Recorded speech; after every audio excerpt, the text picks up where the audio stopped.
Minecraft एक ऐसी game जो अगर आपने नहीं भी खेली है, चांसेस हैं कि आपने इसका नाम जरूर सुना होगा। माइनक्राफ्ट कुछ ऐसी गेम्स में से है जो नए प्लेयर्स को देखने में इतनी खास नहीं लगती, पर अगर आप एक बार बेसिक सीख जाओ तो इतनी एडिक्टिव गेम है कि आप पूरे दिन उसे खेलते हुए निकाल सकते हो और फिर भी वो आपको कम लगेगी। इसलिए आज की मेन वीडियो को शुरू करने से पहले मैं एक वार्निंग रखना चाहता था। अगर आपने अभी तक माइनक्राफ्ट नहीं खेली, आप कुछ मिस नहीं कर रहे हो, और आप में से जो पहले ही खेल रहे हो तो आप जानते हो कि अब देर हो चुकी है और आप इसे देखकर हंस सकते हो। पर एक चीज जो दोनों में ही कॉमन है वो ये है कि अगर आप पहली बार माइनक्राफ्ट खेल रहे हो या फिर आपने अभी अभी एंडर ड्रैगन को मारा है, आपके मन में एक ही सवाल आ रहा होगा कि माइनक्राफ्ट की स्टोरी क्या है, आपको इसमें क्या करना था। फिक्र मत करो, हर चीज की एक स्टोरी होती है और इस वीडियो के एंड तक आप भी माइनक्राफ्ट की स्टोरी जान जाओगे। माइनक्राफ्ट की स्टोरी को समझने से पहले हमें जानना होगा कि माइनक्राफ्ट क्या है, इसलिए मैं शुरू से शुरू करूंगा।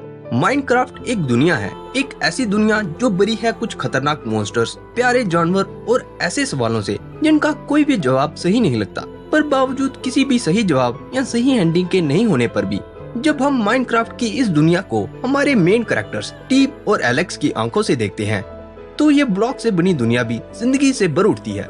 और जब हम चीजों को क्राफ्ट करना शुरू करते हैं तो चीजें कुछ कुछ समझ आने लगती हैं और हमें अपना असली मकसद समझ आने लगता है, और वो है एंडर ड्रैगन को खत्म करना। पर अपने इस मिशन को पूरा करने के लिए हमें करनी पड़ती है माइनिंग, ताकि हम जा सके इस गेम के नर्क में, यानी कि नेदर में, जो बड़ा होता है बड़े लावा से बने समुंदर, कुछ डरावनी आवाजें, और मेन वर्ल्ड की ही तरह वो बड़ा है कुछ खतरनाक मॉन्स्टर और अजीब सी चीजों से। पर वहाँ हमारे कैरेक्टर को ढूंढना पड़ता है नेदर फोर्ट्रेस, जिसमें रहते हैं ब्लेज। ब्लेज एक खास मॉन्स्टर है जो हमें ब्लेज रॉड देता है, जो हमारा पहला कदम होता है गेम के एंड की ओर। पर गेम के एंड तक पहुंचना इतना आसान नहीं है, क्योंकि एंड पोर्टल को खोलने के लिए हमें चाहिए होते हैं एंडरमैन, एक रहस्यमय क्रीचर जो हमारी तरह ब्लॉक्स को उठा सकते हैं, पर किसी कारण से अगर उनकी आंखों में कोई देखे तो वो उस पर अटैक करने लगते हैं। पर कुछ खतरनाक फाइट्स और 12 एंडरमैन को मारने के बाद हमारे हीरो के पास होंगे एंडर पर्ल, जिसे वो जब ब्लेज पाउडर से मिलाता है तो उसे मिलती है eye of Ender. Eye of Ender आखिरी चीज है जो हमारे हीरो को उसकी मंजिल तक पहुंचाती है, और वो है एक स्ट्रॉन्ग होल्ड को ढूंढना।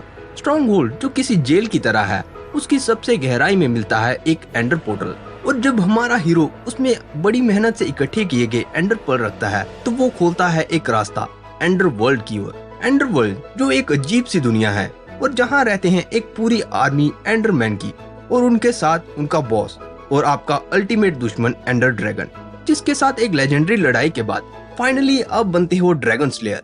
और आपकी इस बहादुरी बड़े काम के लिए आपको मिलता है ढेर सारा एक्सपी, इतना ज्यादा कि आप नहीं जानते उससे आप क्या करोगे। पर ये सब करने के बाद आप सोचते हो कि अब आखिरकार आपको मिलेगी स्टोरी जिसका आप इंतजार कर रहे थे, इसलिए आप लगाते हो छलांग पोर्टल में सिर्फ ये पाने के लिए कि आपको मिलती है एक अजीब सी पोएम, और आप वापस आ जाते हो अपने लास्ट रिस्पॉन पॉइंट पे। तो क्या माइनक्राफ्ट की यही स्टोरी थी? तो क्यों फिर हमारे हीरो इस दुनिया में अकेले हैं? और अगर वो इस दुनिया में अपना सफर खाली हाथ बिना किसी गाइड से शुरू करते हैं, तो फिर ऐसा कौन था जो हमारे हीरो से पहले वहाँ था, जिसने सबसे पहली बार नेदर पोर्टल बनाया था? क्यों एंड पोर्टल एक बड़ी सी जेल जैसी जगह में बंद किया गया है? एंडरमैन टेलीपोर्ट कैसे करते हैं? क्यों हमें नेदर पोर्टल टूटे हुए मिलते हैं? और हीरो ब्राइन असल में है या फिर वो एक मिथ है? इतनी सारी स्टोरी एक वीडियो में बता पाना थोड़ा मुश्किल होगा, इसलिए हम आने वाली वीडियोस में इनके जवाब भी जानेंगे।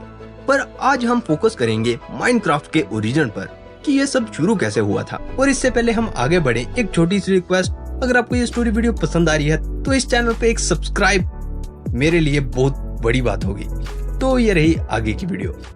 माइनक्राफ्ट की स्टोरी शुरू होती है स्टीव और एलेक्स के आने से कई साल पहले, जब माइनक्राफ्ट में और भी विलेजर रहते थे, और किसी भी विलेजर की तरह वो खेती करते, चीजें बनाते और नई नई इन्वेंशन करते। पर किसी समय, कोई नहीं जानता कब, उन्होंने ऑब्सीडियन की खोज की, जो एक बहुत ही रहस्यमय मटेरियल था।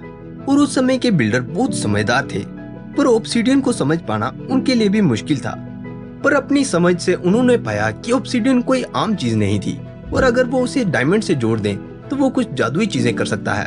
और उसके साथ पहली बार पुराने समय के बिल्डर्स ने मैजिक करना सीखा था, और वो एन्चेंटर्स बने थे। पर उनमें से कोई नहीं जानता था कि ऑब्सीडियन को इस्तेमाल करने की उन्हें एक कीमत भी चुकानी पड़नी थी। और वो था, अगर उन्हें ज्यादा ताकतवर मैजिक को इस्तेमाल करना था तो उन्हें अपनी आत्मा का उतने ही ज्यादा हिस्से को उसके बदले में उसकी कीमत की तरह देना पड़ना था। वो शुरू में मैजिकल बुक्स और चीजों को एन्चेंट करके बहुत खुश थे, पर धीरे धीरे वो अपनी आत्मा को खोने लगे। पर सभी वहीं खत्म नहीं हुआ, क्योंकि एक दिन एक विलेजर ने पाया कि ऑब्सीडियन को अगर एक खास तरीके से रखा जाए तो वो अपनी खोई हुई आत्मा को वापस भी ला सकते हैं। और इसके साथ उन्होंने खोला नेदर वर्ल्ड के लिए एक पोर्टल। पर नेदर उनके लिए एक नई जगह थी, जहाँ जीवित रहने के लिए उन्हें कुछ अजीब चीजें करनी पड़ी। वो नेदर तो पहुंच गए थे, पर जब तक वो वहाँ से बाहर निकले वो बिल्कुल ही बदल चुके थे।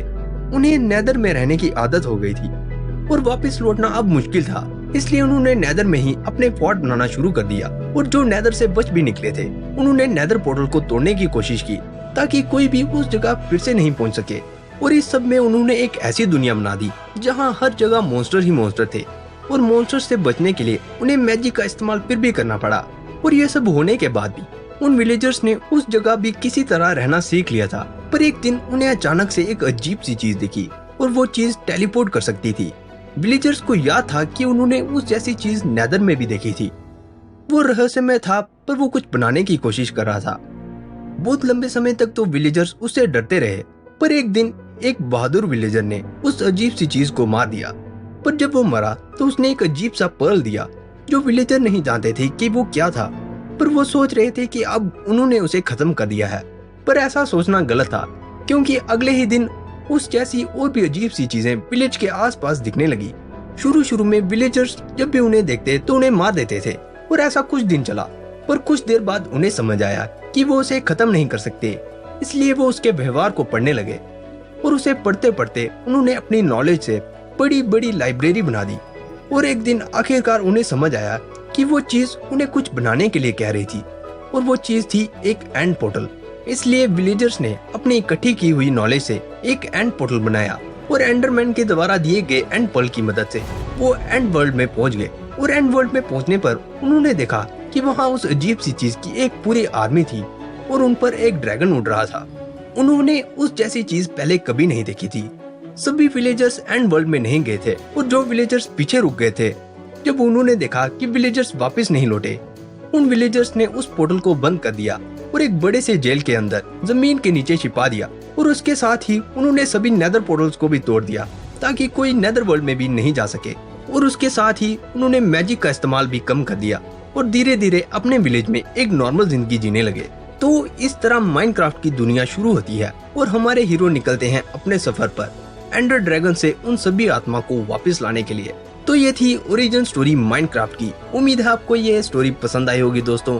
अगर आपको ये स्टोरी पसंद आई है तो इस वीडियो पर लाइक छोड़ना मत भूलेगा। और साथ में ये यहीं खत्म नहीं हुआ, क्योंकि हम अब भी नहीं जानते कि एलेक्स और स्टीव ही नॉर्मल क्यों हैं, एंडरमैन असल में कौन है, एंड सिटी कैसे बनी, और इस जैसे बहुत से सवाल हैं जो माइनक्राफ्ट के वर्ल्ड में अब भी एक रहस्य हैं। तो हम आने वाली वीडियोस में इनके बारे में जानेंगे। पर इससे पहले आप इस वीडियो को छोड़ के जाओ, कमेंट्स में जरूर बताइएगा कि आपको ये वीडियो कैसी लगी, और आप अगली वीडियो किसकी देखना चाहोगे। क्लैश ऑफ क्लैंस से ट्रेडर की स्टोरी, ब्रॉल स्टार से ट्रोलर कॉलेट की स्टोरी, एंडरमैन की स्टोरी, या फिर हेरोब्राइन की स्टोरी। तो आज की वीडियो में बस इतना ही। देखने के लिए शुक्रिया। फिर मिलते हैं एक और मजेदार वीडियो के साथ। देखने के लिए शुक्रिया। फिर मिलते हैं।